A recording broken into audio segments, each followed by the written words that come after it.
Hello, everybody. Welcome to the show. We are live. Hope you all are doing wonderful this Thursday evening. I am Brendan Nelson of Seahawks Brendan Nelson, and as I am every couple weeks, I am joined by the Hawks Nest, Brandon. How are you doing this week, Brandon?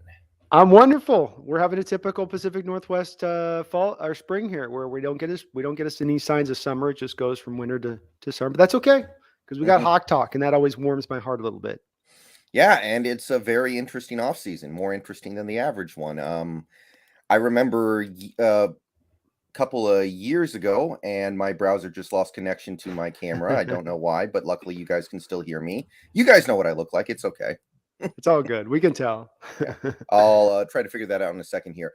But not a whole lot going on right now in terms of the off season. About the most interesting thing that we've had happen in the last couple of weeks, I would say, would be an article that came out a couple days ago discussing the details of what was going on in the draft room in late April for Seattle, kind of deep diving into their thought process. We learned that the team liked Cross more than Neal. We learned they liked Ebiketie more than Mafe.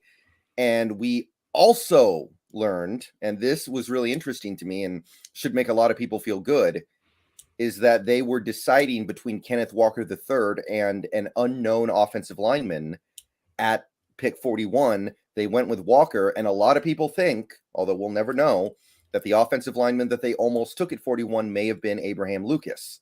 So that should make you feel really good if you're a Seahawks fan to know that they were still able to pull it off. So, Brendan, let's talk a little bit about that article because it was pretty interesting. What do you take away from all that? I think there's some actual true things you can kind of go away from with that article, and I would say, Brendan, that you can do so in the fact that we can. I think you'd agree. This is not an organization that allows you to peek behind the curtain very often. When you learn of stuff, it's very on their own terms. They don't have leaks in the ships. This kind of peek behind like this was, I thought, was very eye opening. You mentioned the two things that jumped out to me: the fact that they did have Cross higher than Neal. Very interesting. And of course, Neal being a guy a lot of people thought might end up being a guy projected long term to the right tackle position at the NFL level. I don't know if I had shared that myself in my assessment of that, but that was just what we heard as far as in the background of that. So maybe the front office is echoing a little of that in their preference. I think yes, I think it's probably hard to say on that lineman. I believe Fa'alele also went a little bit after Walker, so it potentially could have been him. But quite honestly, with the way that certain guys had gone in the first round, being, for instance, Linderbaum and even Cole Strange, there wasn't any other kind of secondary offensive lineman that you could probably look to it that they were thinking of that you just spoke on the aforementioned, who was this lineman they were trying to decide between Kenneth Walker and him. But they ended up landing Kenneth Walker, which was just amazing. I do like the fact too that we can look at this and understand fully that this was a smart draft, not because Jody Allen came in there, Brendan, and was like, no, take the best. But instead, what we're hearing more and more from this is that no, they had this plan in place of what we saw and how it was executed. Even if they had gone to Ebiketie, you loved Ebiketie a lot. Even if Mm-hmm. they've gone to Ebiketie instead of Mafi, we would have still been like equally. I basically would have been equally happy with both guys. They both are, Yeah. to me, going to probably project out to very similar pro players. I So do think that Ebiketti's safer, but yeah. yeah, I would say that there's a little more bust factor to that on Mafi, which we'll get to. I know we're going to talk about the secondary prospects, but just you're really encouraged by this draft because again, it's less of now. This wasn't luck. This wasn't some shooting star that hit him in the head on a given draft. It seems like maybe their process has maybe changed a little bit, and that they can replicate this again into next year, or at least going forward and being smart in their draft picks. It doesn't guarantee these guys are going to be world beaters, but down the line, you can see their smart drafting process here, which again, with Kenneth Walker, you and I have talked over and over, so we don't have to cover it again here, but he was going to be selected. He was going to be taken if they didn't take him there. Abraham Lucas wasn't. They were able still to get Abraham Lucas in the third. That's smart drafting strategy at that point, no matter how much you may or may not hate taking a running back in the second round. Yeah.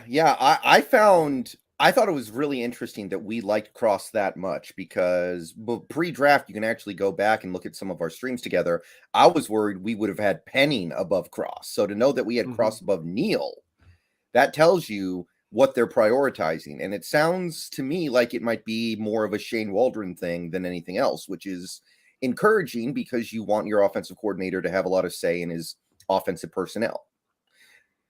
Oh, 100%. And the mobile lineman aspect of it that they were leaning towards first and foremost over, Cross, I think, has got a little bit more. I know he's not given the athletic pedigree, but I think him and his ability in space and some of his reach block ability. I mean, both of the two tackles we took are absolutely what I would expect Waldron to want from his offensive lineman. And your point on Penning is valid.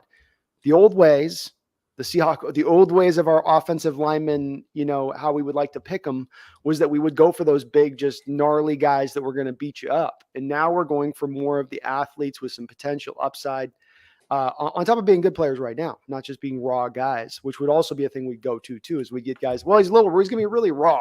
Once you get all that rawness out of him, he'll be okay. Well, no, he's pretty pro ready despite being only 21 years old. So just marvelous, a great article. Definitely, folks, go read it. John Boyle just had it published here, I think, like a day or two ago. But a fantastic chance to just look behind that curtain, see how the process kind of went to a degree. He was still a little guarded there, Brendan. I bet you, like me, you're like, oh, just give me a couple of more tidbits in there. You know what I mean? Just give me a little more peek. But it was good. Yeah. I'm just impressed with any degree of transparency right now because we're frequently not. It was good point. It was encouraging. It was there were some really positive signs there. It's about the only newsworthy stuff that we've gotten over the last couple weeks, I would say. I think we're all kind of waiting on the Metcalf situation to have some kind of resolution. Yeah. But other than that, things are cool right now. We got past rookie mini camps. We're waiting for OTAs. So right now, I figure the best thing we as Seahawks fans can do is keep throwing ourselves a little deeper into the draft that we just had because it was a good one and there's a lot to talk about. Mm-hmm. Definitely. So a couple weeks ago, we streamed and we talked about our day 1 and day 2 selections. So it was Cross, Mafe, Walker, and Lucas. So today we're going to go over the other 5 guys we got, the day 3 guys, rounds 4 through 7. And we've talked about them some because we did those streams right after the draft, but having those guys, knowing that they are now part of your team just allows you to invest far more time into looking into them and determining what they are and what they might be able to do for you. So I've definitely put a lot more time into looking into these players now that I know that it's actually going to be valuable. So let's start at the top. Let's start with the first pick we made in day 3. Very early in day 3, it was Coby Bryant of the Cincinnati Bearcats. So I'm going to run down the numbers here real quick. And then we're going to talk about what he brings to the table as a player. So he's a cornerback, obviously. He's 23. He's very tall for a cornerback. He's actually in the 90th percentile in terms of cornerback height. His weight, about average, 193 pounds, 52nd percentile. Arms are very short, 22nd percentile, 30.6 inches. Hands are pretty big, 69th percentile at 9.4 inches. His 10-yard split was okay, 57th percentile. 40 time was low. However, he did run a much better 40 time at the Cincinnati Bearcat Pro Day.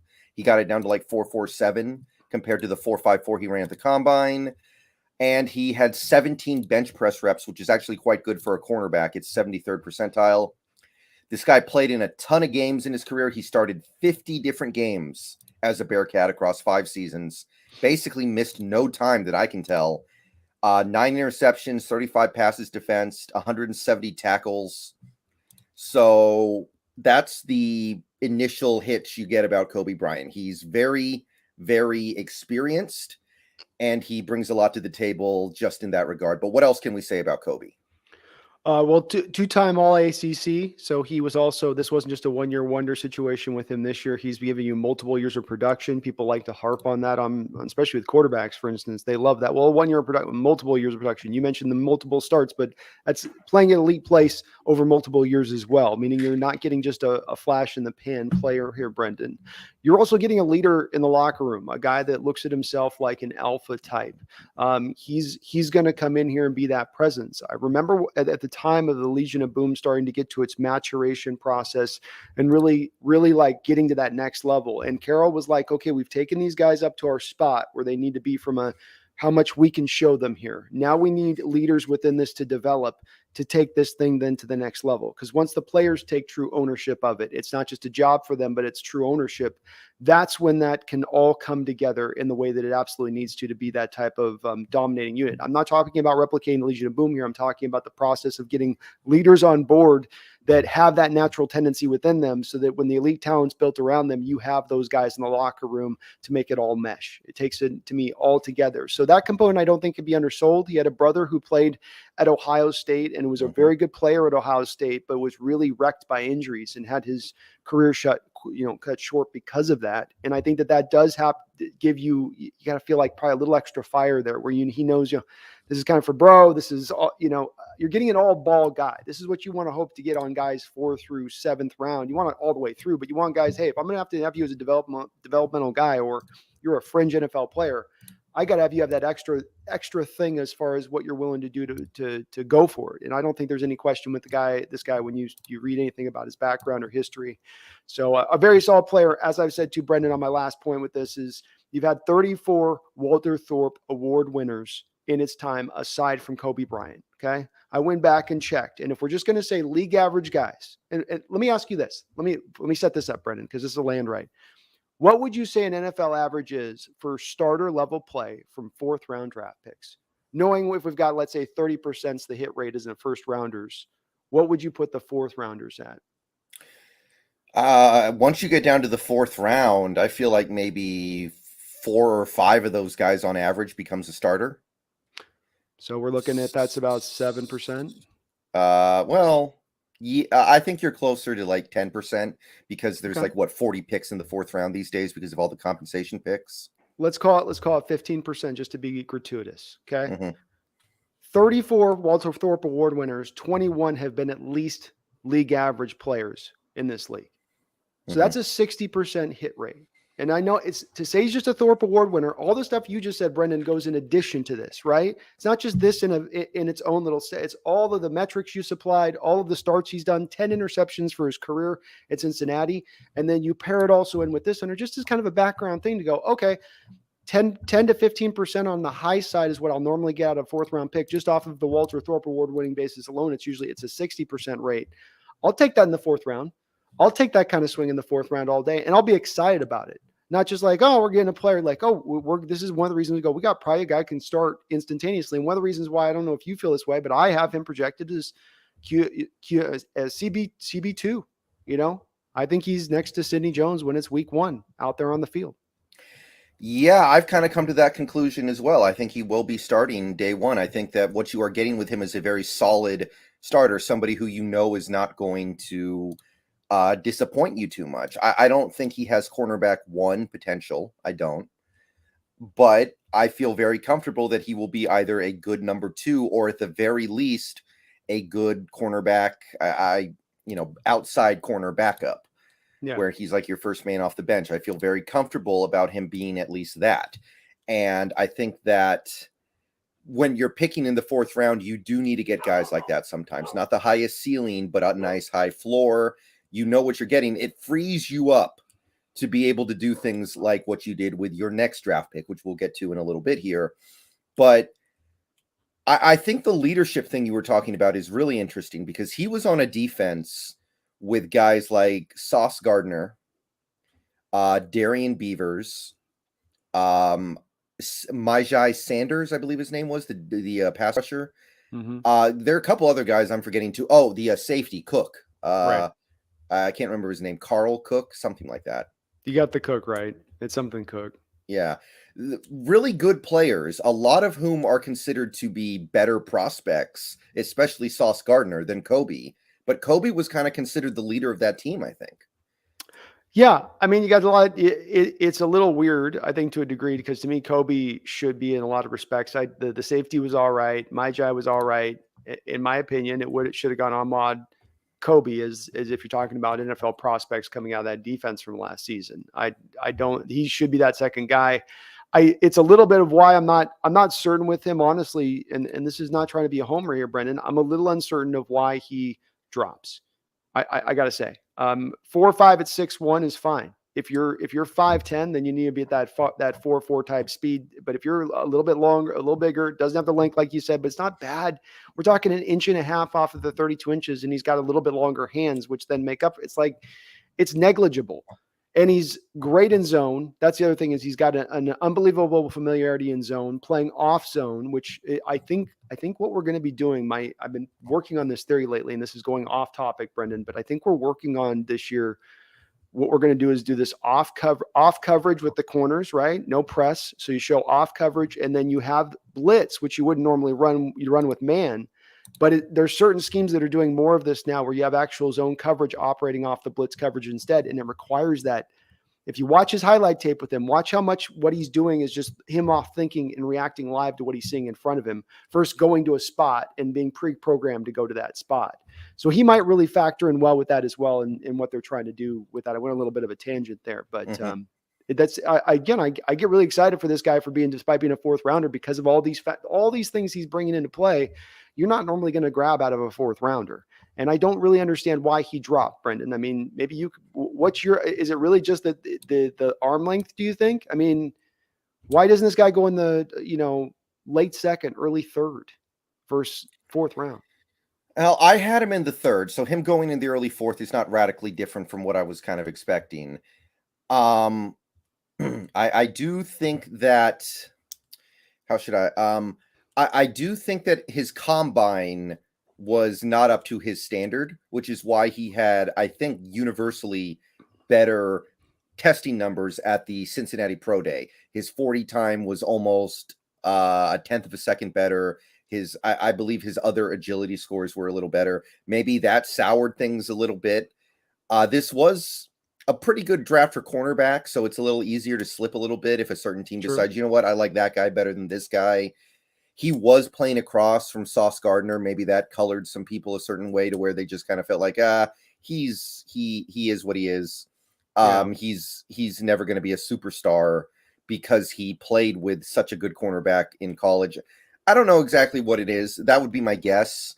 But I thought he was going to go late day 2. He went early day 3. So does that stuff hold up for you? I know you're saying on that, but does that personally for you, when you look at that criticism, does that mount to you? Or if like you're running a general managership, you'd that allow that for you to have a player drop in your board on those factors? Or do you think that's kind of paper thin?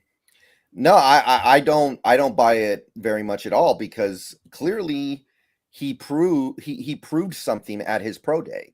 He ran a faster 40 time, which was probably one of the things that dropped him. He had better agility scores, which I also think was probably a thing that dropped him. So I don't know exactly what causes it. Maybe people are just they don't notice the pro days as much. They see the combine and they're like, oh, okay, I've formed my opinion on this guy no matter what now.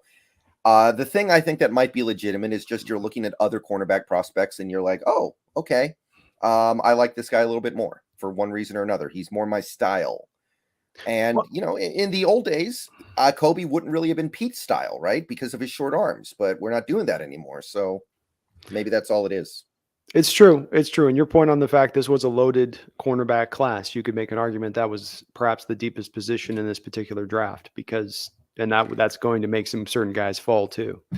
But boy, he's got certain aspects to him where I think he comes in and gives you at least a minimum floor of a league average play for a couple of years on a cheap rookie deal. The worst thing he does is give you that, which then frees you up to go spend money on other premium positions if you need to. But on a best case scenario, he gives you a bit more than that, above average. And that's to get that out of the fourth round is just tremendous value, and a reason that I love this pick as much as I do. Yeah, and he has ability to play zone and man, which is important if we're really going to be doing both this year. Yeah. Anything you don't like with Coby? What are some weaknesses that you may have noticed? Anything in the more negative department to say? Well, I think, here's where the thing comes from. He's got, to your point, Ahmad Gardner on the other side from him. So he's getting tested way more than Ahmad at times because quarterbacks are getting scared to throw Ahmad's way. He's holding up over there as much as any guy is going to be tested that much on that side, who's then playing a lot of cover 3. So he does that thing that we've seen out of guys like Shaquille Griffin, right, Brendan, at times where you're going to drop into your deep coverage. Quarterbacks will attack underneath, but also let's combo this with the fact that they're not throwing to the other side of the field at times because they're ignoring that first and foremost because they're scared.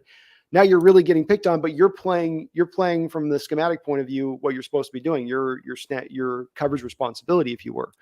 He'll come up and still make the tackle. I think he's reasonably good as a tackle. He's not crazy in that realm of things, but no, I thought he was okay. I mean, even so, good ball skills. He's very violent at the point of the catch.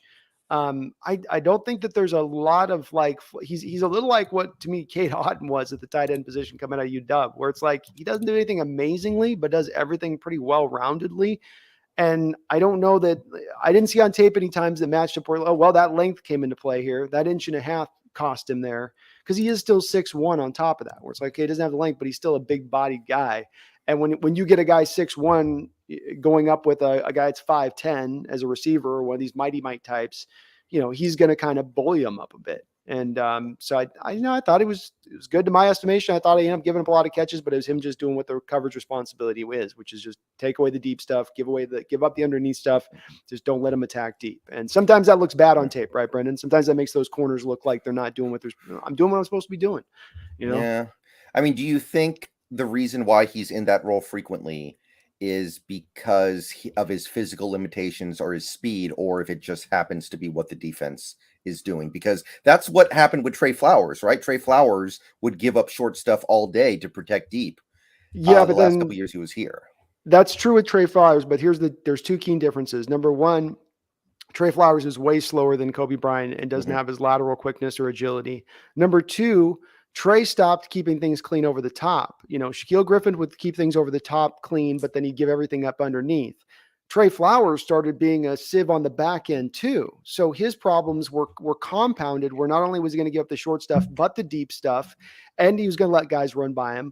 This guy's not going to do that necessarily. And the other part of this comes into play that's a difference maker from Flowers is the head aspect of it. This guy's 2-time All-ACC at the corner position. Trey Flowers was playing safety in college. And so this guy's already got a pedigree of understanding how to play the position, and his film shows that. You watch Trey Flowers' film, and he looks lost on tape. Even going to Cincinnati, which now you've heard this narrative from the Seahawks fans. Not some Seahawks fans. Oh, look at Cincinnati got something out of him now. No, they made him a big nickel corner and brought him off the bench for 20, 25, 30 snaps a game. They didn't turn him to a starter or find some magnificent switch with Trey. That was just a project situation that didn't work. This kid's not a project.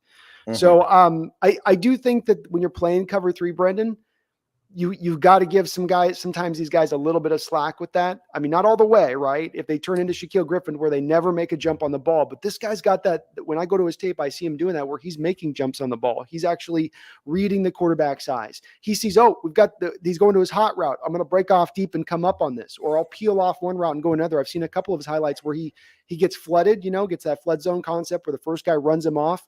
He peels off that guy, goes back into his zone, picks up the secondary defender for a breakup and even an interception, I believe, on one of his highlights. So just just a completely different player from where Flowers is, and he'll have nowhere near that type of those worries or concerns. Yeah, I agree. I just wanted to discuss the possibility that his limitations are causing the way they play. It's a good question. No, it's definitely good. Yeah. I watched what was it? The Notre Dame game. I think it was this most recent season. It might have been the year before. I can't remember, when Cincinnati played Notre Dame. And the first half, they basically, to my eye, were completely avoiding him. And then in the second half, they started going towards him, and he ended up making 3 pass breakups in that game. So pretty good. That's what matches what I saw in my eye on the tape that I watched of him too, where I kept going, and it's, you can take more tape away from a guy like this because it's not like normally upper level corners who would be a Walter Thorpe Award winner have, where the other side sucks. So the quarterback's just going to pick on that side. This guy was the guy the quarterback was picking on. So you're seeing him tested. You're seeing how he can tackle. You're seeing him constantly kind of having to be on it. And even that, like you said, there's still times where they still didn't want to throw at him necessarily, and they would just take the underneath stuff and let's not test him because he's smart. He'll see what's going on in front of him and react to it. Right. And the last thing I want to address with him real quick before we move on here would be the level of competition he faced. I remember we were talking about Sauce Gardner before the draft, and some people didn't like him because Cincinnati doesn't play good teams. They play a cupcake schedule. So now talking about with Coby Bryant, that is sometimes true. Like the first 2 years that the first year Coby was in starting for Cincinnati, the only good team they played was UCF. And then in 2020, the only good team they played was Georgia.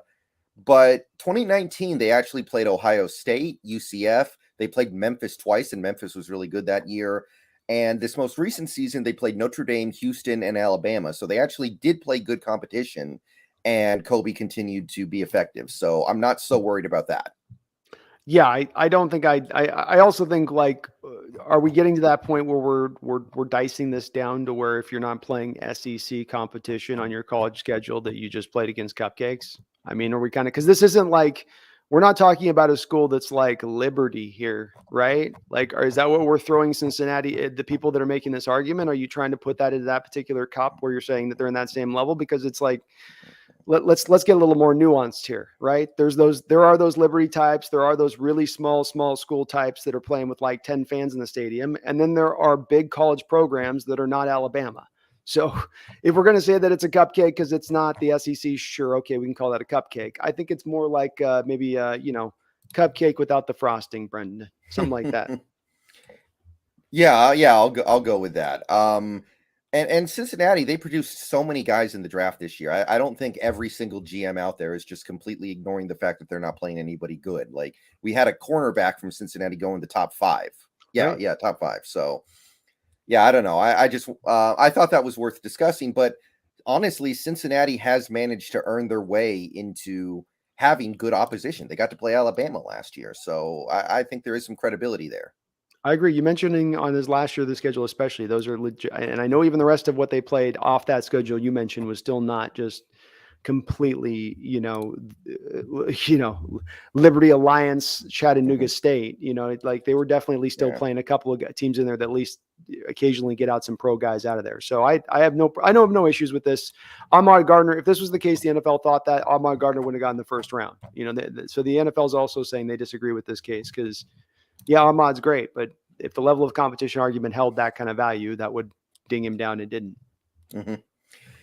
All right. So I think that's all we can say about Coby. We both like him. We both think that he's going to be a starter at some point. And I guess we both think he's going to be starting week 1, which I've come around on. And sounds like you have as well. I do. I think he's just going to be one of those guys that comes into camp and they're like, he's so natural at the position. He understands just what we want out of the zone principles. He reacts well to everything. Here's what you're going to hear about him, Brendan. He's so much further along than you would normally see out of a rookie quarterback at this point. You'll hear something to that degree, I bet, when he gets into training camp. And that's it. He'll just keep rising up, I think, through if he can stay healthy. Yeah, I can see it too. I think that if Trey Brown was healthy, maybe that wouldn't be the case. But with Trey Brown coming back from that injury, I think that clears the way for him. It does, but I mean, remember this and I love Trey Brown, I do, but we are drafting technically Coby Bryant higher than we took Trey Brown, I believe, in that draft. So that is correct. I mean, and so, and this is in a draft that, by the way, I think is much more deeper for the cornerback position than last year's draft was. So this is my bold. Here's my bold prediction on the channel. You can write it down, Brandon. I'm gonna go even if Trey Brown comes back healthy. I love Trey Brown. I'm not knocking Trey Brown. This is me telling you how much more I think of Coby Bryant. Coby still starts even if he's healthy, in my opinion. Okay, I can dig that. And Trey Brown, the possibility of him being the nickel corner of the future still exists. So let's leave that venue open to us. Well, that's where I'm thinking with this, Brendan. I think Carroll looks at the situation and he goes, okay, I like Trey on the outside. Trey's a little bit undersized for what I normally like on the outside from a height and standpoint, length standpoint. I mean, if we're going to talk about length and that, there, whereas Coby fits the pedigree. I can kick Trey Brown into the inside and he might be my best nickel corner if I put him in there, and I can go out and run nickels 60% of the time. Trey still becomes a de facto starter at that point. It's just not technically within the traditional guidelines of an NFL starter, role with your, 4-3 base out there. Right. I can get behind all of that. So next up, we kind of took the opposite of Coby Bryant in some ways, right? Yes. In the 5th round at pick number 153, the Seahawks selected Tariq Woolen from the University of Texas, San Antonio. Another cornerback, but that is basically where the similarities end between him and Coby Bryant. Yes. Well, they're both the same age. I think they're both 23. So I guess they have that in common too. But it's a tale of two players with Woolen. Looking at his measurables, it's like the Vince McMahon meme where he just keeps getting more and more excited. You know that one? Oh yeah. Yeah, exactly. Yeah. Eyes are red on the last one, and I got it's a great meme. Yeah. So 6'4" plus. He's a little better than 6'4". I have him at like 1/10 of an inch on top of that. 99th percentile for a corner. Weight 205 pounds, 90th percentile. 33.6-inch arms, 97th percentile. 10-yard split, 1.49 seconds, 92nd. 40 time 4.26, 99th. And vertical jump is 42 inches, 97th percentile. His only measurable that isn't like pantheonistic would be his hand size. He's got 9.1 inch hands, which is about average. And this is compared to cornerback prospects that have gone through the combine process over the last 20 plus years, not just this year. So 87. Yeah, it might be all the way back to 87. Is it? So he's let me blow your mind. I don't know if this is, I thought you were leading up to the stat because you're building up to the stat. If I'm stealing your thunder, I'm going to apologize. Go ahead. So you're referencing basically what's coming out to this cumulative athletic score that's now taking over what would have been Spark before, right? It's RAS, right? This accumulative, all those numbers you mentioned about the 97 percentile. So it's gone on since 1987 to 2022. They've been rating players coming out of college over that span. So what are we looking at, Brendan? A couple 100,000 players maybe, or something in that realm. That might be overstating it, but no, here we go. So he's ranked out of 1,806 cornerbacks that they've measured up on this from 87 to 2022. He ranks one. Number one overall. So forget saying that there's only one Tariq Woolen in this draft. There's one Tariq Woolen in this period. Yeah. Universe. Ever. An AFC personnel director said this about him when he was asked, what's his player comp? He says, I don't have one. I'm not kidding. I don't have one. There's no comp here. I'm not saying the guy's going to be a star. This is just wowed by the fact that you go, well, he's a real athletic guy. I get it. He's real fast. Okay. I get, no, they don't come out built like this ever. Right. In fact, let me take a look here. NFL.com tried to do a player comp for Woolen, and they came up with Kevin King, and I don't see Not that. even close. Yeah. Not even close. Kevin was like, I think 37 inches on his vert. Kevin ran like, I think a 4.5-ish. He was 4.45, 4.5-ish, 40, something like that. It was good. It was like Coby Bryant for that size. Like you get to this size and now you're a little more slowed down versus some of the guys that are a little smaller and you can get going, up to speed. But this guy was even elite in his 20-yard split. He was elite even in that short burst, which when you factor in the 43-inch vertical leap makes sense. You're like, oh yeah, he does have that too. This isn't just a fast guy. It's an explosive guy in the short area. And this is what makes him so special of a particular athlete coming out. Right. And when I say tale of two players, the reason why I say that is because then you get to what he's actually done on a football field. So let me run through his career so far. He was redshirted in 2017, and then he played mostly at wide receiver for the next 2 years. He started transferring to corner in 2019, and then in 2020, it was allowed to kind of become his primary focus. I don't know if you read the article about how some guy who was playing indoor football, working as a FedEx driver or something, apparently turned his career around because he on Instagram, they met up and they met on Instagram and then they met up and he was telling him about schemes, how to play a cornerback because of his experience playing indoor football. It was actually a pretty cool story, very Seahawks-y. Because he didn't want to transfer to corner at first. He wanted to play receiver. Yeah, I bet. Corner, I wouldn't want to either. If I've run 4.26, I'd be like, no, I can run by anybody. Keep me out there. Yeah. So in 2020, he played in 11 games, started 7 games at cornerback. Had a couple of notable games against schools like Texas State, Middle Tennessee, North Texas. Nothing too remarkable, but he did actually have 4 pass breakups in one of his games. That was probably the highlight. 2021, he started in 9 games against schools like UNLV, Illinois, Western Kentucky, which isn't Western Kentucky the Bailey Zapp University? Mm-hmm. Okay. I believe that's correct. So the only accolade he earned in his career was a All Conference USA honorable mention in 2021. Mm-hmm. And I watched some of his tape. I watched the game they played against Western Kentucky, which is Bailey Zapp. It's not very good. It's not. I saw him get beat a couple times for a couple catches. He gave up a couple catches he had no business giving up. Yeah, the tape I saw was not very good.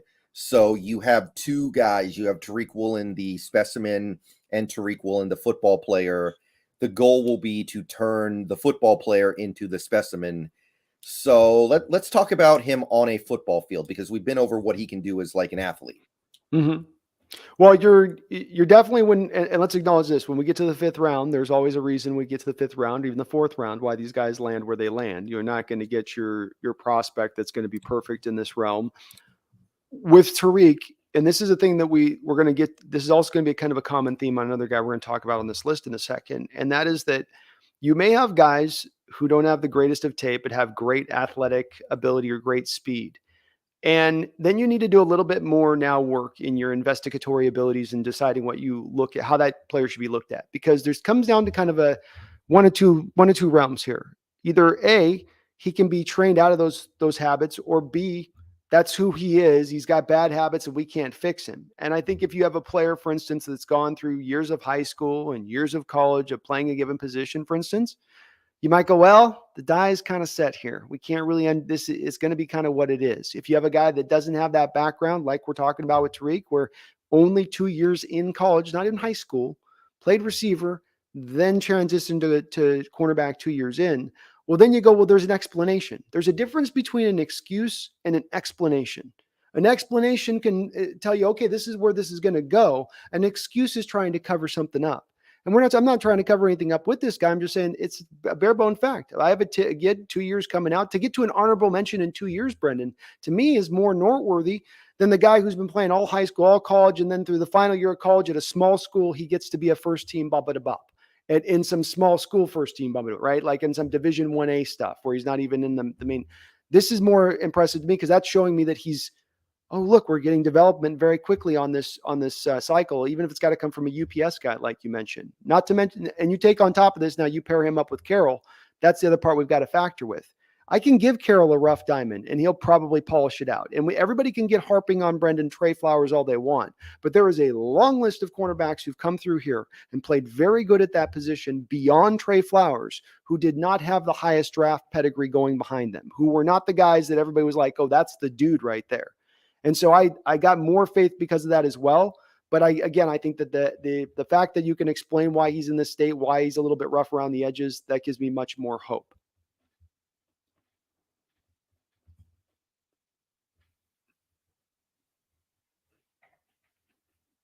Oh, I am sorry.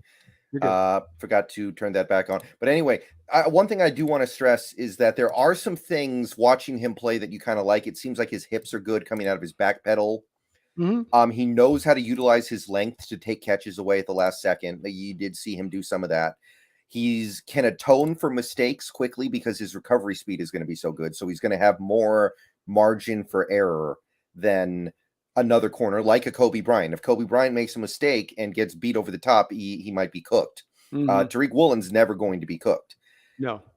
So there are some things that you look at and you go, okay, this is already in place. This is already, it's a decent foundation to build on. But for the most part, you are looking at the exciting part is he's basically played the position for a total of 16 college starts. He was not even thinking about playing cornerback until, like I said, he had this meeting with a FedEx driver who basically turned his career around because he was not doing much of anything as a receiver, for whatever that's worth. Yeah, I think that when I watched the problems I saw mainly with him, I don't know if you agree with this on the tape you saw, it was footwork based. You just see him at times take false steps or not have the back pedal smooth because he's going to bite and then no, I'm not going to bite. Yeah, I am. No, I'm not. And then he just doesn't get smooth into what he's doing all the time. And once you get, and footwork is something you can clean up, especially with the maestro like Carroll back there and that element of things. He'll simplify things down with him with the kick step. He'll get him out of thinking. He'll get him just into the sort of that spot drop type approach they got to the cornerback position at times, these guys. And that's going to fit him very, very well, I think. But that's also what gives me hope there is it's not a matter of him just having no understanding of what's going on there. You mentioned he's shown the flashes of doing some very exciting things. I saw him do just like with Coby on a certain play where he was dropping off in zone, let go of one receiver through, picked up the next guy coming underneath on a flat route and broke up the ball. And it's when you see the flashes then on a guy that rough, who's barely played the position, that to me gives me a bit of hope there that you got that you've got some potential. There's star potential. There's huge bust factor there, no doubt. The guy might not ever be anything, but there's so much star potential there because of how special an athlete he is, like we talked about. And boy, doesn't it help this pick, Brendan? You took Bryant before, so you took the safe. You took a little bit of the safe road if you were an investor, right? You took that safe stock that's going to give you that return with the dividends every year, and then now you went out there and just went with your crypto money on the Tyreke Woolen. You went all NFT on Tyreke. Your penny stocks for the right. Older people in the crowd. That's right. Exactly. Yeah. Yeah. I think the biggest problem that I noticed with him is that when he puts his back to the line of scrimmage, when he like turns around, he's a lot less comfortable when he has to do that. When he has to actually like turn around and start chasing somebody and his back is to the line of scrimmage, it seems like he's a lot less comfortable. I also think he's a bad tackler, but looking at him, he should develop into a good one. You just need to give him some time to do it. Agreed. So these are all like developmental things. Like I think he will develop good ball skills. I think he will develop good tackling skills. He's already really good at jamming at the line of scrimmage because he's so big and strong and long. But these are things that are going to have to come along for the most part. And I thought with like Sherman was a guy like this in the convert where Sherman's much more further along with him in the whole other cornerback position, but Sherman was in a similar state from the tackling standpoint initially. And then he got really better at it. And when you're bringing the 6'3", bop, 200 plus, it's going to be a little easier to develop in that tackling game versus the guy that's just not a good tackler at 5'10" and 190, Yeah, you would expect him to be able to do it. Some people, when we've been talking about it a little bit, some people think that he might end up being a safety. What do you think about that? No, I don't. I don't know where people are coming. What at strong safety, at free safety, playing split safety looks? I mean, no, I don't. That doesn't make any sense to me. I mean, I guess they're thinking free safety, 4.26 speed. He could be a deep center fielder type like Earl, I guess, with a lot of length. But if you're talking about what you're doing now, it's less of the pure free safety, pure strong safety stuff, and now more of the ubiquitous stuff between the two. And so at that point, like you're going to need him to come up now and play like a box safety role at times. Did you see enough in his tackling ability that spoke to you that you could ask him to do box safety stuff if you needed him to, if you called upon him to do that? I'm not into it, but some people have been floating the possibility. There are some people in my streams who really don't think he's going to pan out, which I don't blame them at all. I think there's a very good chance he doesn't pan out, but they were trying to find some other way. So, okay. So let's unpack it for a sec, Brendan, on this thought process. I know you don't think this, but let's go into the folks, because I'm wondering where the lack of confidence comes in from folks, because I know we have Trey Flowers, and maybe it's just that the most recent fresh guy is the guy that they got in their minds. So that's the guy that they go, well, that's the rule of thumb now. But I'm going through my mind, and it's Jeremy Lane, Byron Maxwell, Richard Sherman, Deshaun Shedd, Shaquille Griffin, Brandon Browner. Like there's kind of a long and distinguished list of guys at least coming in. And let's not overstate that. I'm not talking about star power here. I'm just talking about getting on the field and giving you like league average play. If Tariq Woolen came in as a 5th rounder and gave you league average corner play, that is the biggest type of win you can get in a draft type book. So to say that there's this utter lack of confidence, is that as a possibility? We had a guy by the name of Michael Jackson Jr. balling for us on the outside last year. Balling. the best rated defender by Pro Football Focus in I think the 2 games he played, or at least one of the games he played, and one of the upper ones in the other one. Yeah. If we can get like, if Carroll can get that, and look, I'm a guy, you're a guy, we don't at times all have all that greatest of confidence in Carroll, but the guy does good what he does good. He knows what he knows. And when it comes to cornerbacks, he knows cornerbacks. You know, he knows cornerbacks like Jay Leno knows old cars. Like, he's going to know how to like put that stuff together. I have a lot more confidence. If we're talking about some other position, I might be with those naysayers going, no, but you're giving, like we've talked about before, you're giving Carroll the greatest mold of clay he's ever had at the cornerback position. This maestro, this master of the position, you're giving him now the best raw goods he's ever had and saying, no, he's not going to be able to do anything with that. I'm sure that's a failure. Yeah. And by the way, it's totally possible that Woolen doesn't work out, but even if he doesn't, it's fine. It's a 5th round pick. Exactly. Like maybe, I don't know, let's make up some numbers. There's like a 60% chance he busts, 20% chance he becomes kind of like what Trey Flowers is, where he's playable. And then there's that 20% chance where he becomes like a Hall of Famer. Mm-hmm. Like, isn't it worth that 20% chance in the 5th round? I don't know if those are the actual percentages. No, that sounds right. Let's roll with that. Like verse, let's say you have a 2% chance, 1% chance with the normal 5th rounder of that Hall of Fame chance, right? Mm-hmm.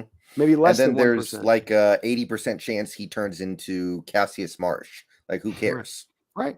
Yeah, these are pure positions at this point. When you're in 4th, 5th round beyond phase, it's like, this is all kind of bonus, but all the more reason to laud the pick because you're getting such a big potential bonus here. You shouldn't be able to grab this kind of guy off the boards. And I did a bunch of reading on this, Brennan, and I was looking at other teams like Steelers and all the other teams that would write these articles about this guy coming out.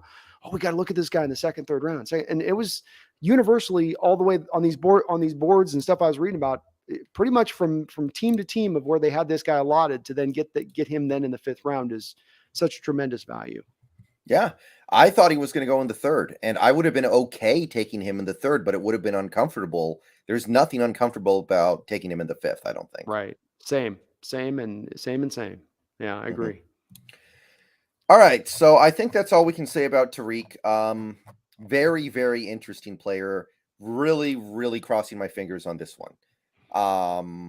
Like you just said, but neither of us are huge fans of Pete Carroll at this point, but it might be worth keeping him around another 2 years just so he can develop Woolen into being whatever it is he can be, because that's not just a future starter on the table. That is a potential all-pro cornerback based off the measurables. Right. And again, the explanation factor, Brendan, not a guy who's played 4 years with these measurables that's remained this raw player over that time, going back to high school. He's always been this guy that's been, he's got all you could ask for, but we just, hear those kind of quotes. He's not been that. He just went to the position the last 2 years. This just occurred. He's just learning what's going on. All right. So now we're going to stay in the 5th round here, just a few spots down. I think we made a trade with Kansas City to move down a little bit and pick up an extra 7th round pick, if I recall. And we ended up with another edge defender, Tyreke Smith of Ohio State, a Buckeye. And this is one of the picks that I wasn't too excited about. This was one of the ones that I was a little less intrigued by. I knew who this was. This was a guy that I had scouted and everything. Yeah. But he wasn't somebody who excited me that much. I will say this, though. I do think that getting him in the 5th round is totally fine. I had him in like the late 4th, early 5th. So getting him in the 5th is totally fine. Sure. 22 years old. The main thing that kind of stands out is he is the one guy we drafted in the whole draft. And I mean the whole draft, where there's no testing score or measurable where he pops off the page. Mm-mm. Everything's just kind of like, either it's okay, or it's good, or it's not good. It's all kind of like, So looking at the testing scores, just to run through them real quick, compared to other edge players, 6'3.5" height, 45th percentile, 254 pounds, 25th percentile, arms, 33 1/3, 40th percentile, hands, 10 1/4, 79th percentile. 10-yard split was okay, 45th percentile, 1.65. 40 time, 4.86, which is pretty slow for an edge, especially an outside linebacker. but 39th percentile for edge defenders. Vertical jump was above average, 34 inches. Broad jump, 117 inches above average. He played a decent amount of football over the last 3 years for Ohio State, and the only thing he really has to hang his hat on, really, is his pressure rate. Which, okay, that's something you're actually doing on a football field. That's not something you're doing at the gym. Right. But what can we say about Tyreke Smith and how this stuff might translate to the NFL? Well, as we like to do we kind of agree on these to a degree with where we stand with this guy. The pressure rate is kind of the only thing that gets me very much excited with him. I just in watching the tape, not a lot stood out to me with him in his game. Kind of a guy that ends up doing like 5 different moves when he just needs to commit to like 2 of them. And it makes it hard sometimes to evaluate him because he just gives up on certain rushes where he ends up in the tackle's arms, like he's trying to get the guy to hug him or something, or it's like, dirt, dirt, dirt, dirt, and just ends up hugged. Look, he's got size, he's got some length. I guess the thing that encouraged me about him as far as potential goes is that Brendan, he didn't play any high school. And this guy didn't play any football in high school. And so he was a basketball guy coming out, but then he got numerous offers from college programs, and that they must have seen something in his athleticism, despite the fact that of the aforementioned numbers that you just provided, he wasn't exactly sizzling. So I don't know what it is that they've seen on him. In researching it for this show a little bit, I was reading up on articles of you're hearing a lot of good things from different teammates talking about him when they're like, oh, he's like last year, there was a lot of this expectation that he was going to be taking this next step up into the pantheon of great Ohio State pass rushers. It just didn't happen. There just wasn't that development. And no, he played 3 sacks. Okay. I mean, he was there, he was there. But just he was just there. I mean, look, well, I can't say it. Okay, I'm overstating this, Brendan, because you just mentioned the pressure rate, 20% pressure rate. Sam Williams last year, 18%. Myjai Sander, 20%.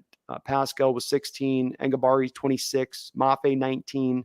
This guy was 1% better in his pass rush win rate than Mafe. And by the way, they're playing in the very same conference. Mm-hmm.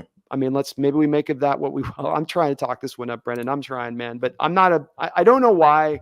I've told you this before. There's certain guys that I probably need to wrap my head around a little bit better in understanding with them. My hope is that maybe that step that didn't happen last year, that all of his teammates were expecting at the program, and that maybe he himself was expecting and coming back to school, because he could have, I think, gone back out the previous year. So that maybe he just took an extra year. Maybe we just need one more extra year to get there. But then I go, but he doesn't have that, to your point on that earlier, the testing numbers or whatnot, the pure explosiveness there to even give me some of that optimism.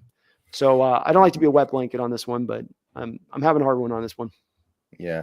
Real quick here, by the way, I am aware my face cam's messing up. I don't know what to do about it. I can't really do anything about it right now. Luckily, the audio seems to still be working totally fine. So we're just going to have to go with it for now. So sorry about that, everybody. I've been having technology problems like crazy today. I had to, my green screen stopped working, and now this. This is live show, folks. This is the excitement of a live show. Anything can happen. Absolutely. So yeah, I do find that pressure rate thing interesting. I think his pressure rate last year was actually up close to 23%. It was like 22.8, which was second only to Enigbare of players we could have gotten at that spot. Now, I would have rather have gotten Enigbare, but I do think this at least separates him from a guy like LJ Collier, who had a pressure rate of like, what, 8? Yes, that's right on the button. Mm-hmm. Yeah, so I do think he's better than that. And again, this is a 5th round pick. It's whatever. You don't, if he ends up just being another kind of random guy who dangles around, plays mostly special teams, and maybe makes like 3 or 4 sacks over his over the next couple years, then it's not that big of a deal. But one thing I found interesting is that over the last 2 years, he has 36 quarterback pressures and only 4 sacks. Mm-hmm. Now, from what I can tell, that's a really low rate of sack to pressure. That's 9 pressures for every 1 sack, which I was trying to find another player who was comparable to that, and I couldn't. It's very odd. Clowney was a little like that. Yeah. He could be a little like that, where it's just they can it's the $1 million move and the 10-cent finish. It's how they Mhm. call that in basketball, and Mm. that's pretty much what you get here. I think that's more indicative of a guy that just can't close the deal, but he can get he can get awfully close. He's a high motor guy. He's a guy that's Yeah. good against the run too. So we got to give him his acknowledgments on the good parts of what he does. He does those things well, and probably the high motor has helped him in generating those late pressures in the pocket that then get a quarterback, then letting go of the ball and it's counted as a pressure. But he doesn't generate those quick pressures to me all the time, even though he's got that pass rush win rate. I maybe I was just watching the wrong film on the guy, but I just didn't. I didn't see him, Brendan. I didn't see the stuff where you want. But again, late 5th round pick. This is what you're usually kind of looking at this spot. Mm-hmm. Yeah, yeah, and getting somebody with that high of a pressure rate in the 5th round is there's nothing wrong with that at all, I don't think. No, it's I think that I listed as well, his first step is not great, so that's consistent with what you were talking about. I did say, though, he seems like he's going to be pretty good against the run, and he's a great fit for a hybrid defense, which we are supposedly doing. So these are things that are definite positives. I could see him easily getting on the field his rookie year and making some non-trivial contributions. I just don't see any star power here. I don't think he's ever going to be a 6 sack a year or more guy. I don't see it. I think you would agree on this. If his top end on this rookie contract is to be an early down edge run defender and be very good in that role, we would be perfectly happy that is a magnificent pick if that's what his top end is. And I think that there's a decent likelihood he can get to that top end where at least he has the physical components to hold up at the point of attack, set the edge, be a factor there in that way.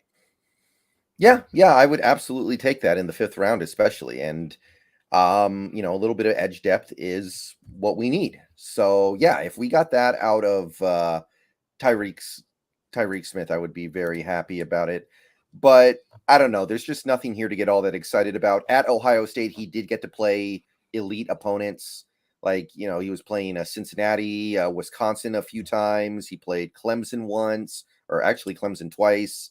Oregon once, Michigan State, Utah, Northwestern. There were some good teams in there. He did occasionally make good plays against good teams as well. So it's not like he was just feasting on the terrible opponents that Ohio State schedules for the first couple games of every year. So I don't know. I came around. I started to like it a little bit more when I considered that pressure rate because, like you were saying, the pressure rate is something that translates extremely well from college to the pros. Yeah, I mean, you can basically it's going to have a little bit of give because obviously you're going to be better in college than you're going to be at the pros more often than not, even when you're a high end guy. But it's not a huge drop off. And you mentioned LJ Collier at 8. So what is he at the pros? Like 7. Which look, 8% is not elite in college, and 7% is not elite in the pros. It's not even average, not even just slightly below average. That's like really weak sauce kind of numbers. So you can use that as a basic projectable chart on average. Not every player is uniformly this way, but by and large, many of them are. And to be up there where he's at 20, if he could be at 14% in his pro career with his pressure rate as a transition, as it translates over on that graph the way you would. I'm gonna have to build a graph on this, Brendan. I'm gonna put this together, but that would be awesome. That would be amazing. He'd be an outstanding edge rusher in this sport if he's at that rate. Yeah, and it seems like his hands are good too, which is important. That's something we've learned with the LJ Collier stuff, and we were talking about it with Mafe. It seems like his hands are good. It is. And remember too, like I was saying with a little bit with Tariq and having only 2 years, this guy, okay, so he's had 4 years, but he's only had 4 years at the position. He didn't play high school football. So, let's give these guys that have, again, excuse first explanation. Maybe there's a better explanation here for why he's a little bit, he's going to take a little bit more time to reach his top end, being that he didn't have that time in high school to develop. That's a lot of time from the two-a-days that those guys do in the depths of August, the old school football, Oklahoma drills and all that type of stuff that you do in a high school program removed that are part of the fundamental training of the body itself athletically to get you ready to get to the college level.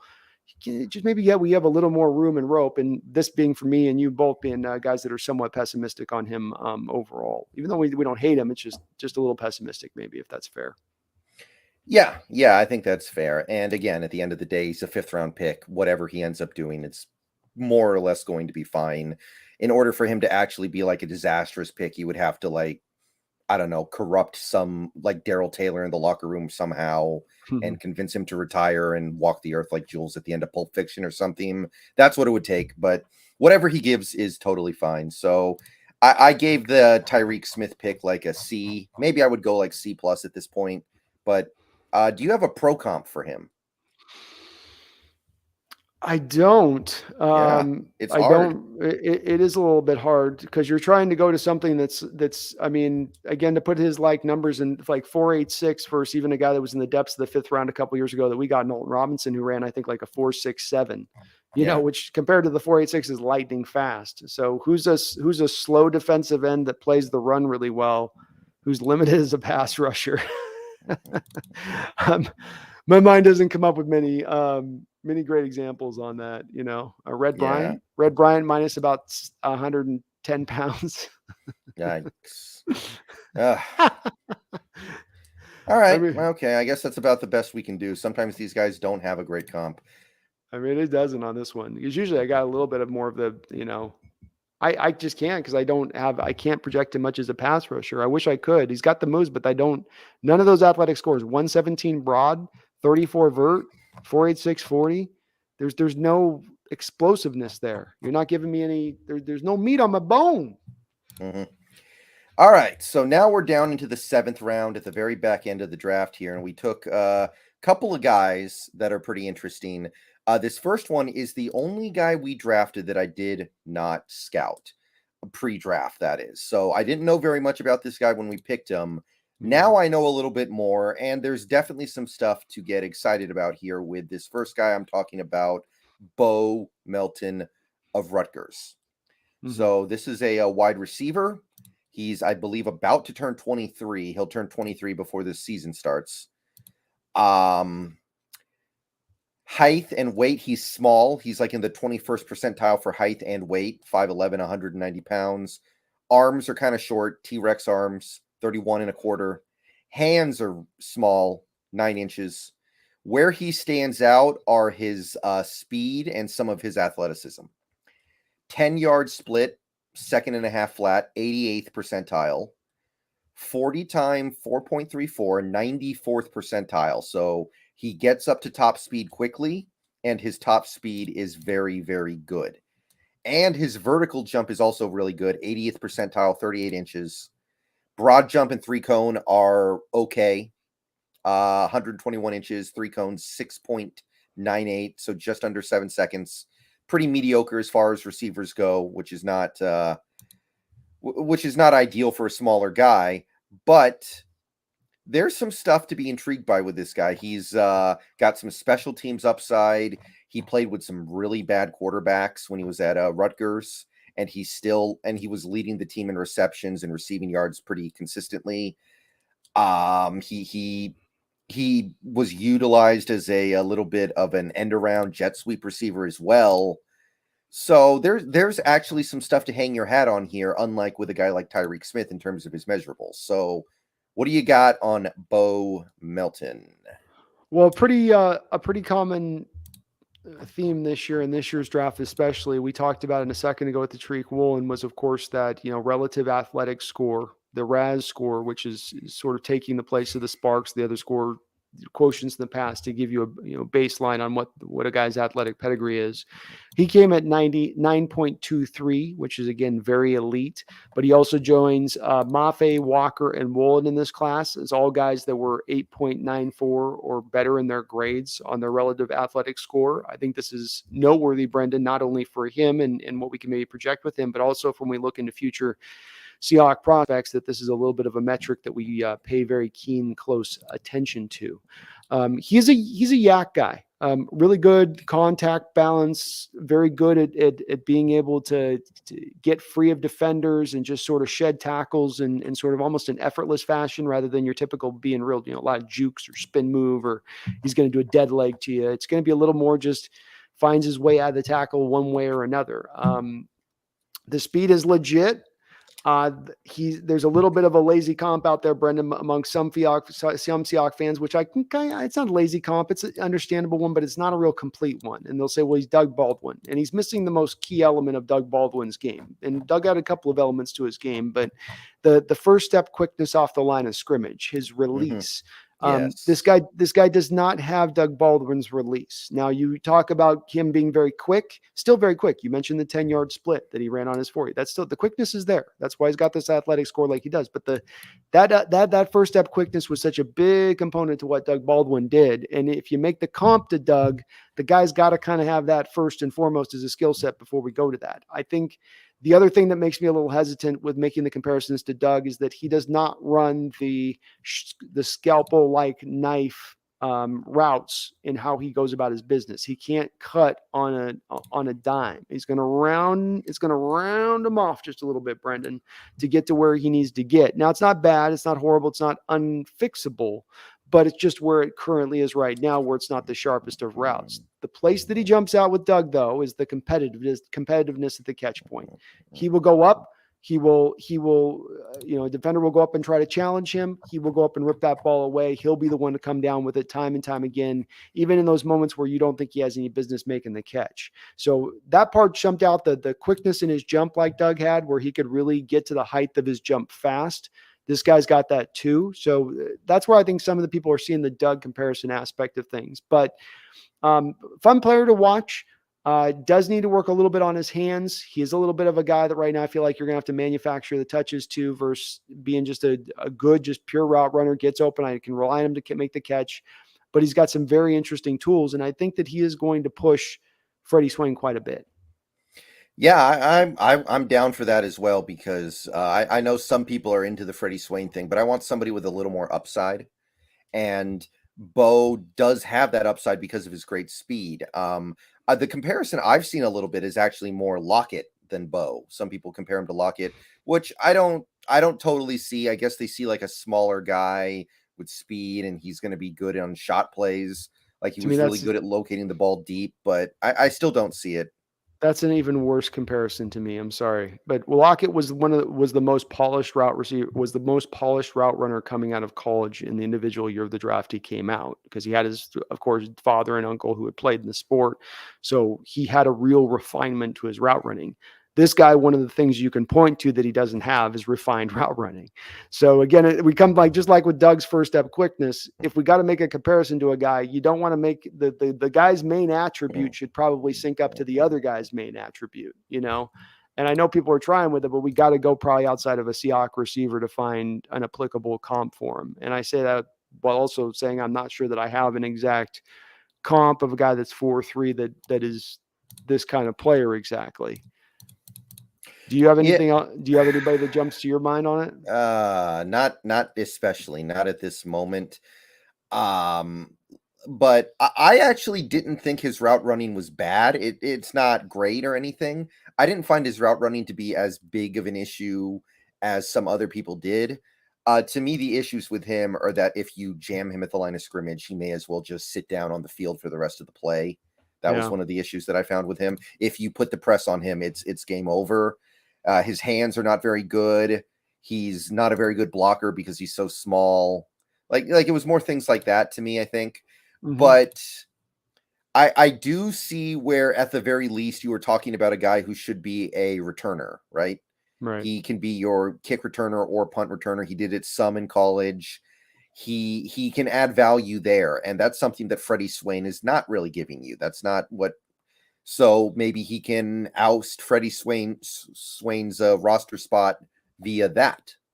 Well, that's what we're talking about at the end of the day. Is at the very least he can push Freddie Swain. Swain's got a lot of snaps over the last few years. He's gotten more than his share of targets over the last couple of years, and getting a guy that can upgrade that would be very beneficial, because Swain has not exactly set a high watermark for the position. Mm-hmm. But yeah, as I came to look into this guy, I came to like him more and more. He was really, really bad quarterback play at Rutgers over the last several years, by the way. Very little help for him, very little support for him. That I don't think that can be understated. So I I came to really like this pick. I ended up giving it like an A minus, not because I think he's going to be some Pro Bowl receiver for us, but for a 7th rounder, giving you somebody who you can clearly see making significant contributions to your team, that's good. That's really good. That's all you can ask for. Yeah, I like the pick too. I mean, this is the value. You're at the 7th round where you're hoping you guys can fill out certain little roles. And he's got, look, the 4.34 is something you can't teach. The elite quickness once he gets past the line of scrimmage is something you can't teach. And if you can operate around some of that limitation a little bit. To your point, you can just have him running motion a lot pre-snap. You can have him off of the line of scrimmage a lot pre-snap. And always be that guy. So there are ways to work around this too, as far as him a pass catcher go. He's got just a little bit long. He's got a little more ways to go in his development, but still, he's a fun kid to watch. He's got good tape. Yeah. Yeah. And again, I think there is a path forward for him on the active roster. Even if you give Freddie Swain the number 4 spot, which I don't necessarily hand that to him, that number 5 spot, who's that right now? Penny Hart? Penny Hart. You can't replace Penny Hart pretty easily. I think you can. So sure. No, and again, these are positions that they've been kind of a detriment to us. At one point last year, deep into the season, we had Freddie Swain, I think, ranked at like 110 out of 120 qualifiable receivers by Pro Football Focus. And then I think Hart was at like 106. So you certainly, again, that's that high water mark. It's a very low water mark. It's like the shallows, of a, like a creek. So it's definitely, he could have these limitations I'm talking about and still bring enough on the other end of it.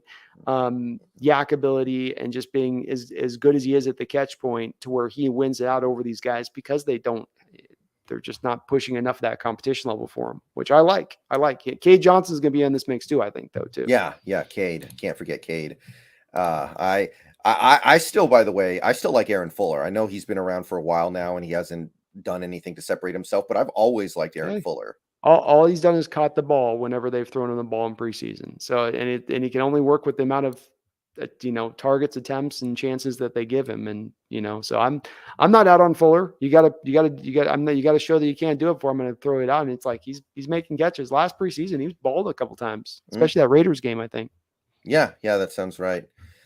All right. So we got one more pick to go over. It is number 233, back end of the 7th round here, very near the end of the draft. And we have a guy who, until like maybe 2 months before the draft started, was not expecting to get drafted. And then he caught some people's attention, and suddenly it looked like the dream might actually be realized, and we made it happen. We're talking about Tariq Young from Lenoir-Rhyne. Very, very small school. They make Liberty look big. It is a tiny school. It's got literally 75 students. Yeah. But let me set the stage a little bit, though. The reason why Tariq Young went to Lenoir-Rhyne instead of a bigger school seemed to have something to do with him breaking his leg right as he was coming out of high school. And the offers were not there. So he had to go. He took what he could. Yeah. But based off what he was doing in high school, he probably could have gotten a little more credit than that. Also, when he was coming out of high school, he was, I believe, let me check here, about 180 pounds, and his 40 time was about 5 seconds flat. He underwent this massive physical transformation that allowed him to become the player that he is now. So this is kind of like an expression of this idea that you are not physically capped out when you're coming out of high school. And sometimes you just can never know who's going to become the freakish athlete. Like Anthony Davis was a 6'2" guy late in his high school career who thought he was going to be a point guard, I think, at one point. And then suddenly he grew like 11 inches in one summer or something insane. And now I can be a center. Dennis Rodman did the same thing. So that's kind of where this comes from. This guy should have been playing at a much bigger school than he was, but circumstances didn't allow it. Yeah. And there's all sorts of pathways to go through to get yourself at the NFL level. And he's definitely, now he's got an elite elite athleticism, elite quickness out there, what he brings to the position from a size, build, just explosiveness standpoint. So he has definitely come a long way. What do you run his 40 at the pro day? 4.44.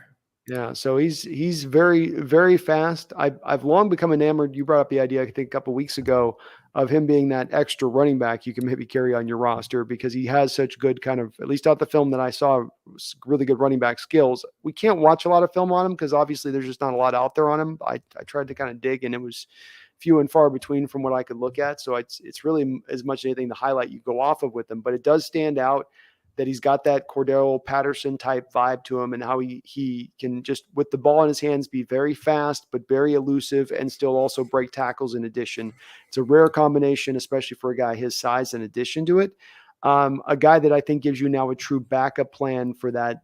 This is a key spot in this offense, is having that fly sweep guy, that gadget receiver guy. And I think we lost it last year with Eskridge. And if you do lose it again with Eskridge, you need at least some kind of backup plan in place other than having to go to Swain or Penny Hart, who just can't really do it. Right. A couple of measurables that really stand out with Tariq. 223 pounds puts him in the 91st percentile for receivers. So he's one of the heavier. His hands are big, 10.1 inches, 91st percentile.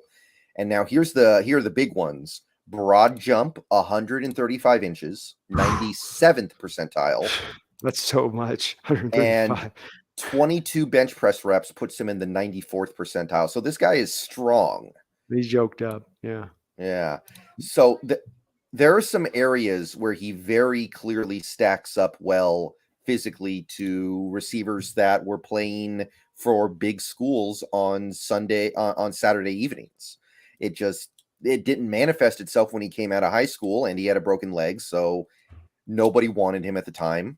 So there you go. That really, I think, kind of explains this, and should take away a lot of the detractors saying things like, well, he could only play at Lenoir-Rhyne, so therefore there's no way he's going to be able to cut into the NFL. Now, there will be a learning curve for him being defended by future insurance salesmen versus him being defended by the Jalen Ramseys of the world.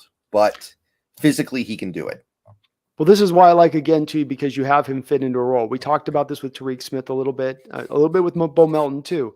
You are taking the guys in later draft for a role and hope to find that role, and you do have an opening for that role. In the case of this, you've got an opening of, we need the fly sweep guy. We need the gadget guy, which is a manufactured touch position within the offense, meaning that the guy doesn't have to beat Jalen Ramsey one-on-one. He doesn't have to run a precise post route up the field. I'm going to get the ball into his hands and let him go work. And the thing that jumps out, at least on his tape, I can take this away from his highlights. If you can operate with the ball in your hand in the open field, you can break tackles, if you can run with physicality, if you have a little bit of a size to your build that's going to make you a little harder to bring down, even at the NFL level. And I can apply all those things to him with a relative good amount of confidence. I don't know what he's going to give you as far as any kind of receiving goes, as far as get up the field and run routes or catch the ball away from your body. And that's all big time question mark. But it's about what this team needs right now. And this modernized NFL runs off of pre-snap motion. And the pre-snap motion is only deadly when the guy moving in motion is lethal. And if he's not lethal, if he's a fill-in for the position versus what he needs to be, the defense is not going to respect it. You're not going to move linebackers out of their pre-designated gaps to cover the fly sweep guys. He goes across the formation. You're not going to disturb the coverages. You're not going to do what is absolutely the somewhat of the bedrock of this offensive scheme and what it's trying to accomplish, especially pre-snap. So you've got to have that threat there. This guy provides you that secondary threat that you didn't have last year. And that's going to be easier for him to fill in, Brendan. I don't think that takes as much of that learning curve versus having him be the typical, okay, you got to be a receiver, runs all the route tree and run all that, be good with that. Mm-hmm. Yeah, and also one other thing is that the fates continued to conspire against him. In 2020, he only got to play in 2 games because of COVID, and they were both played in the spring of 2021. It was really weird what they did. It was like they completely canceled the 2020 season, and then they replaced it with a spring season of 2 games in 2021. I don't know. I kind of feel like, why would you bother doing that at that point? Just don't play any games. It was chaos at that time. It really was. Right. So, and then in 2021, which could have been his big breakout year, he only played in 5 games because I think it was like a ligament thing, not a huge injury like the broken leg coming out of high school, but he had some kind of injury and he just didn't play very much. So everything was kind of working against him, I think would be one way to put it. Yeah. And it's you got a super chat, by the way. Yes, I do. I will pick that up in just 1 second here. Yeah, no, and I don't hold him as much back for the Lenore Rye. I think guys, especially now, Brendan, you're watching it happen with the NIL, and even beyond that, it was feeling like this before the NIL came in. Guys are bouncing around more than ever before in college programs. Guys go from one place to the other place, or guys end up at a smaller school, and everybody's got their little weird reasons. And it's really about is he a good player or is he not? Can he do certain things you need him to do? And does that project out to the NFL level? Yeah, it does. It's certainly something you got to factor in playing small school. It's something you can't completely take away, but does he dominate that level of competition when he's there? Does he really stand out? Yeah, he does. And it's certainly in this draft alone, Brendan, it didn't scare teams from going after guys like Trevor Penning in this draft, who came from an equally small school, almost equally small school, maybe not quite, but just about at the same level, or Bernard Raymond, guys, barely got into football, Germany, and then goes to a small school and still is drafted pretty high. So it's not dissuading NFL talent evaluators either. And they're going to give it a little bit of weight, but don't give it all the weight, I guess. All right. Okay, real quick here. Super chat from Kronos1009. Thank you for the $10. I was just looking, but Tyreke Smith is a slightly smaller but more explosive and faster Michael Bennett, combine numbers wise. Was Michael Bennett drafted? Wasn't he undrafted? Yeah, he was. So I guess that would kind of line up in that way, but I don't know if it's going to work out that way. I see where you're going with that. I do. And on a sheer number scale, it would maybe work that way. But the understanding is with Michael is he came out as a defensive tackle. And so when he lit the world on fire in preseason for us out the gate, he did so with all of his snaps operating out of the 3 tech. He eventually lightened up a little bit and then moved to the defensive end. But even going back to Texas A&M, he was a defensive tackle. So Tyreke Smith's a pure defensive end. He doesn't give you any inside component to his game like Michael Bennett gave you. He's just outside guy. So I mean, from maybe him being able to give you the high pass rush win rate to your point on this Kronos, and then having that same size build. Maybe there's something to that with it. But that would just be my one thing with that. And then Michael Bennett, I had that first step quickness, and Brendan was just talking about with what he noticed on Tyreek's film. You see a little bit of not the non. Didn't you mention that? Am I thinking? I thought. Yeah, I did. He's the tortoise in the race to the quarterback. He's not the hare. And I'd always thought with Michael, am I off on this? I always thought with Michael, it was more of he's got that first step kind of. Oh yeah, very explosive.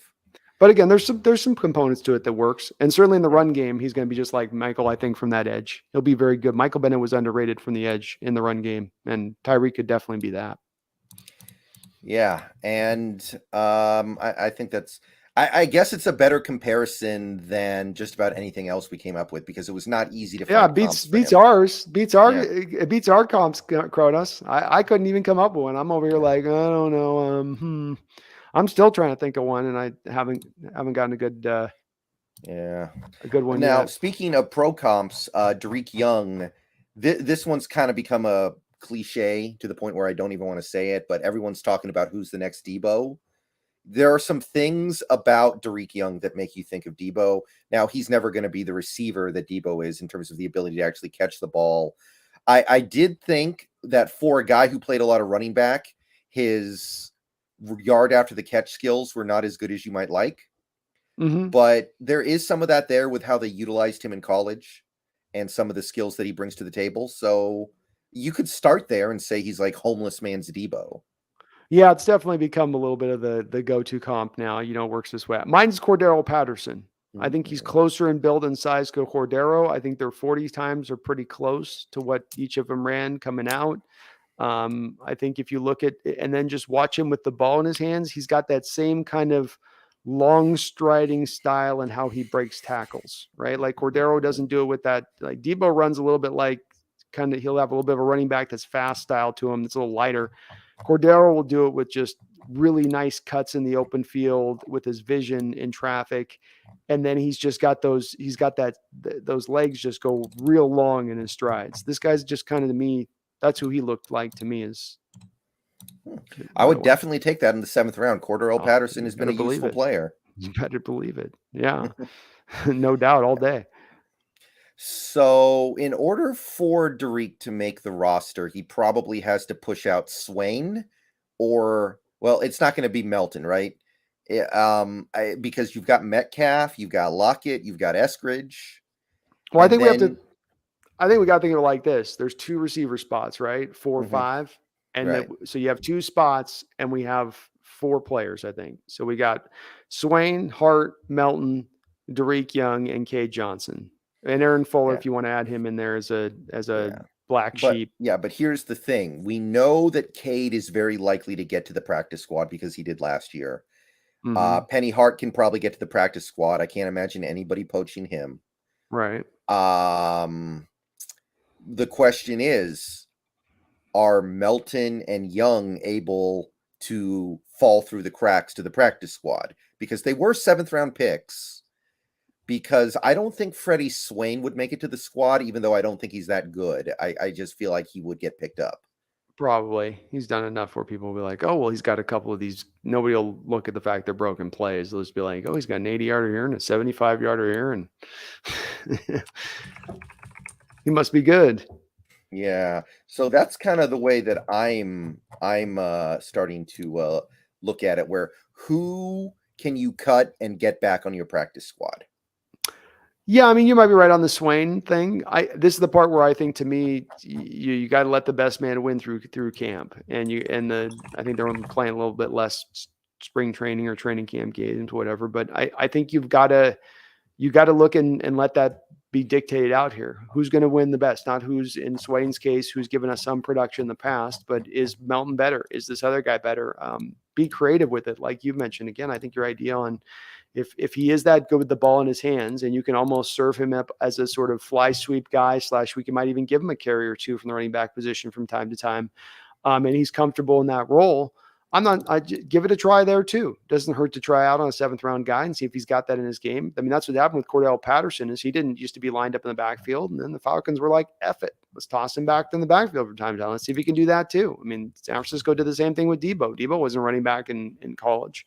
So, if it can maybe help you cut down the roster by 1 extra guy, Brendan, if you can get away with doing that, maybe 1 less running back you need on the active roster. I don't think they'll do that, but I just think give the guys their try and let the competition truly win out. Don't just hand anybody the position, but let the best man win. I think you've given a little more competition this year than versus last year, where you had only Cade Johnson and, I mean, what else did we have? They had brought in Eskridge as the de facto starter, but the 4 or 5 guys were basically locked in, weren't they?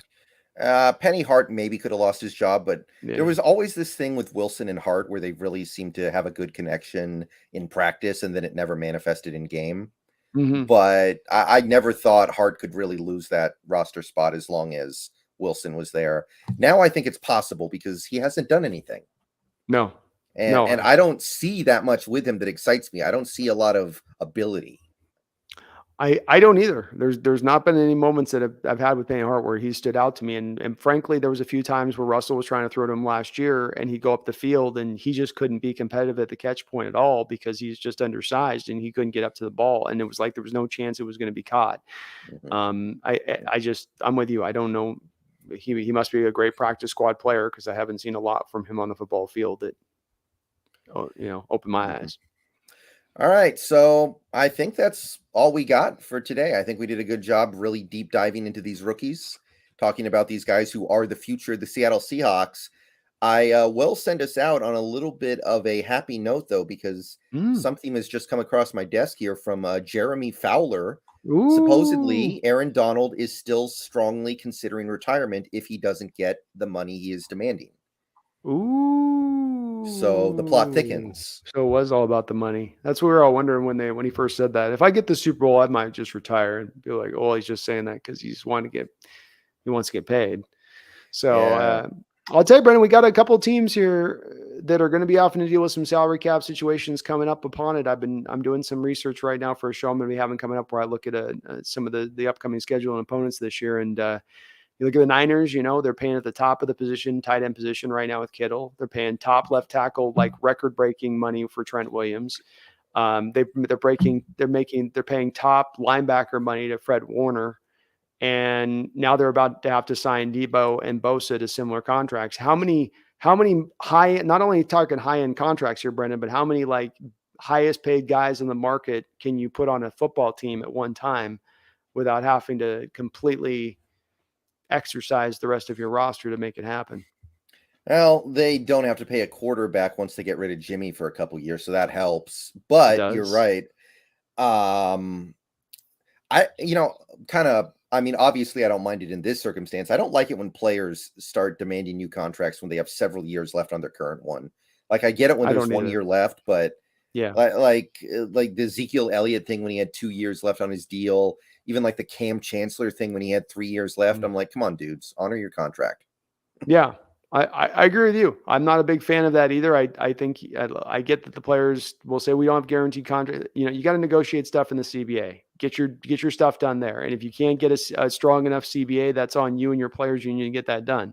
If you sign the deal and you sign that CBA contract and agree to play, then it is what it is to me a little bit. And so I'm with you on that. I can understand going into the last year of the deal going, I'm a little bit uncertain. You guys need to figure this out. But 2 years left, 3 years left. But he's got him the short and curlies, Brendan, because what are they going to do? Not pay him? I mean, if you think he's getting older and starting to lose his edge, then I guess you could, but man, I mean, are you really going to just let your defense take a big step back when you're all in for a Super Bowl? Probably not. So I guess he'll get what he wants eventually. I mean, there's no chance that team goes to a Super Bowl, much less gets to a conference championship if they don't have Aaron Donald on the roster next year. Yeah. Yeah, I agree with that. I don't, and I mean, I think that's a pretty straightforward statement that doesn't strain any sort of, pretty much anybody would apply that, including the Rams front office. I think they come down and look at it at that and they go, okay, well, he's just going to it's a leverage thing. So he's going to force them to probably sweat a little bit if he's not getting what he wants, but Yeah, I mean, what if it comes out that they end up being unable to do it because they gave Allen Robinson that contract? Like, what if they're just like, we can't do it? It's literally impossible. I mean, to your point on this, who's the guy that they can pick right now to move any more money around? They took Stafford's deal down to the nub this year to bring in the Robinson deal and to sign No Bloom, their guard, and then they brought that safety in and spent money there. Who's the player that you can't? It's too early on Ramsey's deal. He has too much bonus money, so you can't come to Ramsey and say, "Hey, how about you?" And I think Floyd had to take lesser of a deal last year just to come back. So I don't know if there's any renegotiating power there. I don't know who they have that they can go to, Brendan. Like you said, that all these doors may be closed to finding a way to get him done at that point because there's just no. Yeah, like it's possible they're just stuck. That would be something, right? It would be. Boy, what a snafu on their part, though, Brendan, because they would have had enough money between the Bobby Wagner contract, Allen Robinson contract, the Note Bloom contract, the safety contract they handed out, and all that money. They would have had enough to reward their greatest player, who's been the best defensive player in the sport for the past 10 years. And I'm no fan of the Rams or anything else, but Aaron Donald's greatness is undeniable, and I hate paying the early before, like you just mentioned, Brendan, but there are certain players who maybe if you're going to make the exception, this is the one guy that demands to be made that exception for. That will be a bad move by the Rams in retrospect if we come to find out that this causes Aaron Donald's retirement, because now they can't have any flexibility to make the move, even if they want to make the move, because they had signed all these other collection of other guys. He is what makes that defense work, not Jalen Ramsey, who has not been exactly the best of the best of the best at all times there. He's gotten his share of times he's gotten beat. So his playoff run was actually kind of, I thought it was pretty bad. I thought he was pretty bad in the postseason. I did too. I thought that I see far too many. Look, there's times where he looks really good and he locks guys down for a good amount of time. And there's times where he gets beat. And for a guy paid as much as he's been paid, and, everybody, look, he's not at the Jamal levels Adams of underplaying his deal, but at the same point in time, he alone is not going to make that defense work no more than he was alone not able to make the Jaguar defense work when that thing started to fall, when their pass rush started to fall apart. Right. He's older now, not younger. Mm-hmm. So I very interesting on the Rams. Maybe the worm maybe turns here a little bit with them. They caught themselves up in a little bit of a snafu. Yeah. Well, we'll see how it plays out. But Brandon, I want to thank you for coming out to my channel today to hang out and talk Seahawks. And I want to apologize to everybody again for the technical difficulties that we had to work through. I don't know why my software, all my NVIDIA sound software and camera software just decided to not work today. I don't know what's up, but I'm going to work on it and we'll have it fixed shortly. But nevertheless, thank you everybody for coming out today. Brandon, obviously we're kind of in the slowest part of the off season now, but there continues to be interesting stuff to discuss. Absolutely. We'll figure out the next flow of the show here. So I'm sure we'll have a couple topics still to cover. All right. Thank you everybody for coming out. I will see you guys soon. And as always, and I am pointing at the camera, even though you can't see it, go Hawks. Go Hawks.